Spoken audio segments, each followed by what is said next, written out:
Yelena and animals. You don't have to say much more. I love them. Like is not the word. With all due respect, Patrick, I love animals. Loves the animals inside her home and the animals outside, which she calls... My Duckies? Well, they're not mine. That's not correct to say. The Duckies. Every day, the Muscovy ducks from the neighborhood come to Yelena's driveway. I tell them good morning, and they go quack, quack, quack, quack, quack in their own language, and they're saying good morning back to me. And they make me happy. Yelena has fed the ducks for 34 years, from the time they're hatched till they're grown. She knows them all. I will show you Fatso. I will show you American Airlines. He was born with a little defect, and his wings, that he cannot close his wings. After she feeds the ducks, she washes off her driveway, and for a long time washed her next-door neighbor's driveway. I offer, when he was being, nice about it, I offered to clean his yard. Then her neighbor got tired of the Muscovy ducks, well, specifically the Muscovy manure, and Yelena had to make a choice: upset a neighbor or stop feeding the ducks. The Duckies, to me, they are worth more than his.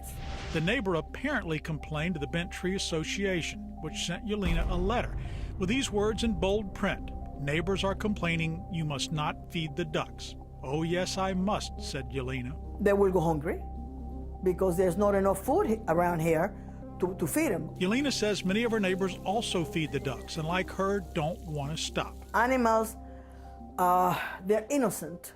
They love you and they care for you no matter if you're ugly, fat, rich, poor, sick or healthy.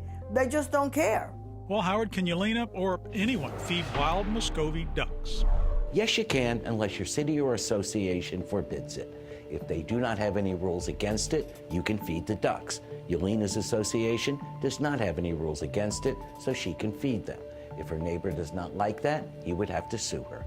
The property manager at Bent Tree is one of the nicest I've ever dealt with. Joe Sordia from Joe & So Properties told me he loves animals, he just does not like the manure they leave behind. But he wanted to find a way to work this out. Joe met with Yelena and her neighbors. He suggested Yelena feed the ducks behind her townhouse and not use so much food to attract fewer ducks. Yelena still wants to feed them in the driveway, though, to make it easier to wash off. Joe will meet with her again to try to find a solution. But Yelena did plant a hedge to deter the ducks from going on her neighbor's property. He saw the trees. He said that was a great idea. Yelena and her neighbor will never see eye to eye, but Yelena's happy because right now she can continue to keep her eye on the ducks. I'm more than happy. I'm forever grateful. Why? Because it saves them from being killed and being taken away, telling me that they're going to put them someplace else, and all they're going to do is put them 6 feet under. Yelena is a character. Now, some of you will say stop feeding the ducks. Some will say leave Yelena alone. It's like feral cats. Some hate them, some love them, and there's no solution that will satisfy everyone. Someone who's a real quack bothering you, fed up with them, contact us. We can't spread our wings and fly in, but we can walk over with a solution. With this, help me, Howard and Patrick Frazier, 7 News.